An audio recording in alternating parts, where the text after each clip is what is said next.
बच्चे वेलकम है आपका। हम लोग कर रहे हैं आईईडी का चैप्टर नंबर 2। आईडी का चैप्टर नंबर 2 बहुत बड़ा है ये। नहीं सर बड़ा नहीं है, बड़ा नहीं है। चैप्टर 2 का नाम है इंडियन इकोनॉमी 1950 से 1990 तक। इसका हम लोग सारा सेक्शन कर चुके हैं। जिन बच्चों ने नहीं किया वो वीडियोस देख ले। आज हम इसके लास्ट टॉपिक पे जिसका नाम है ट्रेड पॉलिसी। अभी मैं आपको समझाता हूँ। देखो अपन क्या कर रहे हैं, 1950 से लेके 1990 तक के पीरियड का यहाँ पे पढ़ रहे हैं। उस समय जब इंडिया में एलपीजी नहीं था। अब जब एलपीजी नहीं था, मुझे पता है कि एलपीजी इंडिया चाहता नहीं था। एलपीजी तो इंडिया पे थोपी गई थी। क्यों? क्योंकि मैंने जिससे लोन मांगा था उसने मेरे सामने कुछ कंडीशंस रख दी थी, इसीलिए एलपीजी आया था। लेकिन एलपीजी आने की वजहें क्या थी वो इस चैप्टर से पता चलता है कि हमारे कौन कौन से डिपार्टमेंट ने, आई मीन पब्लिक सेक्टर ने कैसा काम किया, कैसा काम नहीं किया अलग अलग सेक्टर में। हमने वो सारी चीजें देखी। अभी मेरे पास अगला ऐसा है ट्रेड पॉलिसी, जिसका दूसरा नाम है इंपोर्ट सब्सटीट्यूशन। बेटा अच्छा, अभी इसको ऐसे देखो बेटा, मैंने क्या बोला? Import substitution.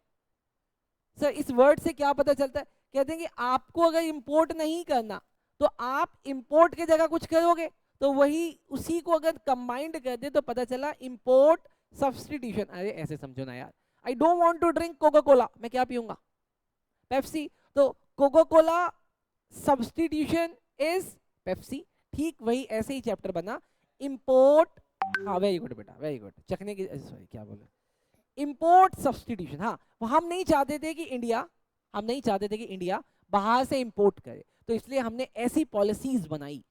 हमने ऐसी पॉलिसीज बनाई अपनी, मतलब हमने अपनी ट्रेड की पॉलिसीज को ऐसा बना दिया कि अब इंपोर्ट ना हो सके। देखते हैं सर क्या क्या हुआ। This policy aimed at replacing या substituting import with domestic production.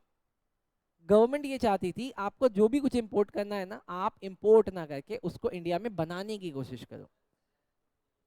हाँ, सेल्फ अलायंस में भी यही बताया था। Good. Instead of importing vehicle made in foreign country, industries would be encouraged to produce them in India itself. Done. Example समझ में आया? अगर मुझे कोई व्हीकल खरीदना है तो मैं क्या कहता था, भैया तुम बाहर से मत मंगाओ, खुद बनाओ। लेकिन बेटा क्या बनाना इतना आसान था? क्या इंडिया में ऐसी टेक्नोलॉजीज थी? सर उस समय नहीं थी ना। तो इंडिया के पास टेक्नोलॉजी थी ना, इंडिया के पास इतना कैपिटल था कि वो बना पाए। बट फिर भी पता नहीं क्यों हमारी गवर्नमेंट हमें फोर्स कर रही थी। दूसरी बात, दूसरी बात, दूसरी, हाँ जी, अब दूसरी चीज देखना। आपको पता है 1950 से लेके 1990 तक इंडिया में कितने 5 ईयर्स प्लान आ गए थे? 7। डन। पहला वाला शुरू हुआ था 1951 में। अब आगे देखो इन्होंने क्या बोला। बोला in the first 7 plan trade was characterized by what is commonly called an inward looking trade strategy। क्या बोला? देखो सर, इनवर्ड लुकिंग। जब भी कुछ चाहिए आपको, आपको कहां देखना है? अपने डोमेस्टिक की तरफ, बाहर देखना ही नहीं। Inward looking.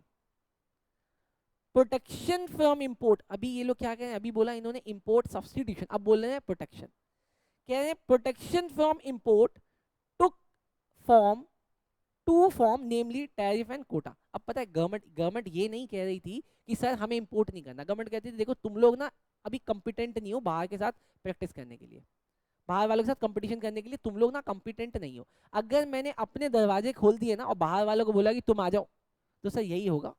पूरी दिल्ली में फिर मोमोज बिकेंगे सर, गोलगप्पा नहीं बिकेगा। हो गया सर। कहते तुम कंपटीशन ही नहीं कर पाओगे इसके साथ। अब इन्होंने बोला कि हमने प्रोटेक्शन करने के लिए दो चीजें करी। मैंने पूछा क्या? कहते सर पहला हमने लगाया टैरिफ और दूसरा लगाया कोटा। अभी देखो जैसे मैं मान लो यशवर्धन को बोलूंगा ना, यशवर्धन सुन भाई उधर मत जाइए, वहां पे ठीक नहीं है, ये बच्चा दुनिया छोड़ के वहीं जाएगा। ये हमारी आइडियोलॉजी है, ये हमारा, हम करते ही ऐसे। अब मैंने अपने डोमेस्टिक लोगों को बोला भैया इंपोर्ट नहीं करना, पर मुझे पता है ये सब छोड़ के इंपोर्ट ही करते, इसीलिए मैंने इंपोर्ट पे कंडीशन लगा दी। पहला किस चीज की कंडीशन लगा दी?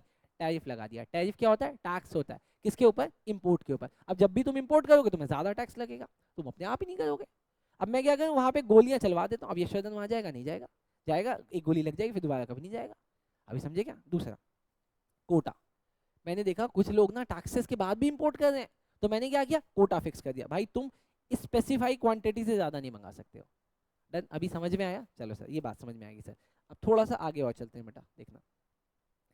The policy of protection was based on the notion, कौन सा नोशन, कौन सा नोशन भाई, तुमने जो डिफेंड किया अपने आप को कि सर हम इसलिए इंपोर्ट नहीं करते, वो क्या बात थी, वो कहते हैं that industries of developing country, क्योंकि उस समय इंडिया क्या थी, डेवलपिंग कंट्री। सर मैंने उस समय बोला, अभी इंडिया डेवलपिंग नेशन नहीं है क्या, अमेरिका नहीं मानता हमें भाई, अमेरिका ने हमें बोल दिया कि वी आर डेवलप्ड कंट्री, हाँ अमेरिका नहीं मानता हमें डेवलपिंग कंट्री। चलो, that industries that developing country were not in a position to compete against the goods produced by more developed economies। इन्होंने बोला कि सर, इन्होंने अपना रीजन दे दिया, सर हम ना डेवलपिंग नेशन है, और डेवलपिंग नेशन अगर डेवलप्ड नेशन के साथ कंपटीशन करने लग जाएगा तो ऑब्वियसली सी बात है हम हारेंगे, इसीलिए हम लोगों ने इंपोर्ट बैन किया हुआ है।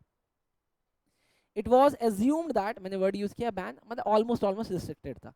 It was assumed that if the domestic industries were protected they would learn to compete in the course of time। उन्होंने कहा कि अगर हम अपने इंडस्ट्रीज को उनसे बचा लेंगे तो हम आदमी सीख जाएंगे। लेकिन मुझे पता है क्या लगता है, अगर मैं किसी अकेले बच्चे को पढ़ाऊं और अकेले बच्चे को टेस्ट लूं तो बेटा वो नहीं सीखेगा ज्यादा, अगर मैं उसको कंपटीशन में डाल दूंगा तो वो ज्यादा सीखेगा। आपको भी ऐसा लगता है?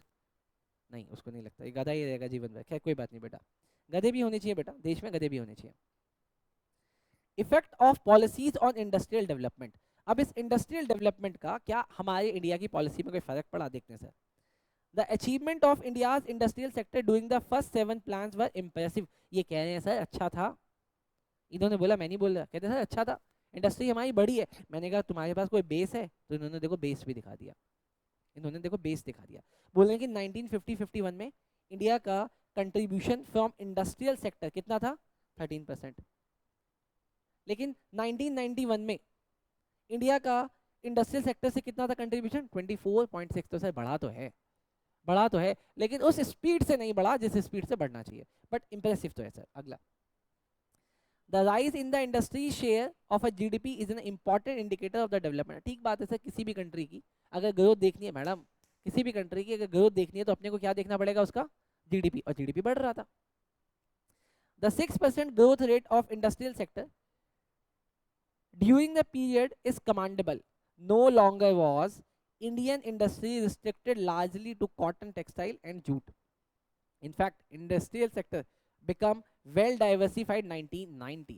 कहते हैं सर उस टाइम तक पहले ना इंडिया को जाना जाता था कि इंडिया में सिर्फ 2 इंडस्ट्री चलती है, कौन कौन सी, टेक्सटाइल और जूट, वो भी कौन सा टेक्सटाइल, कॉटन टेक्सटाइल। बट ऐसा नहीं था, 1990 तक हम लोग डाइवर्सिफाइड गुड प्रोड्यूस करने लग गए थे, largely due to the public sector. और इनमें से ज्यादातर काम कौन कर रही थी सर, पीएसयू, क्योंकि उस समय तक थी ही PSU, I mean government companies ही थी।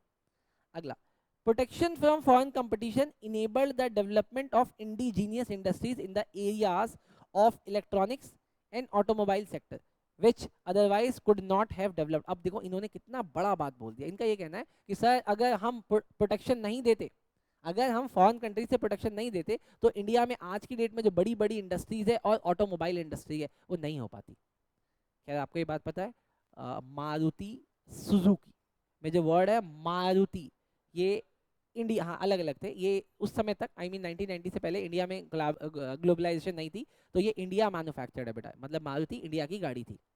चलो सर, अच्छा सर, इसका मतलब सर ये इतना, हाँ जी सर मैंने ना ये चैप्टर आपको करा दिया, आई मीन ये ट्रेड पॉलिसी इंपोर्ट सब्स्टिट्यूशन के जितने भी कंसेप्ट थे मैंने आपको करा दिए। अच्छा बेटा, अब अगर आपसे एग्जाम में पूछ लिया जाता है इसका डिटेल्ड, जब मैं आपको क्वेश्चन आंसर कराऊंगा, क्वेश्चन आंसर सीरीज, तब उसमें करा दूंगा बेटा।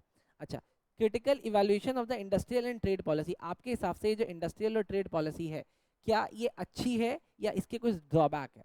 अगर आपके एग्जाम में आएगा तो आपको अच्छे के लिए 3 बातें लिखनी बेटा। पहली बात, डाइवर्सिफिकेशन ऑफ इंडस्ट्रियल सेक्टर। बेटा हम लोग कॉटन, टेक्सटाइल और जूट के बाहर निकल गए थे ना, और भी बहुत सारी चीजें मैन्युफैक्चर कर रहे थे, तो पहली चीज है डाइवर्सिफिकेशन ऑफ इंडस्ट्रियल सेक्टर।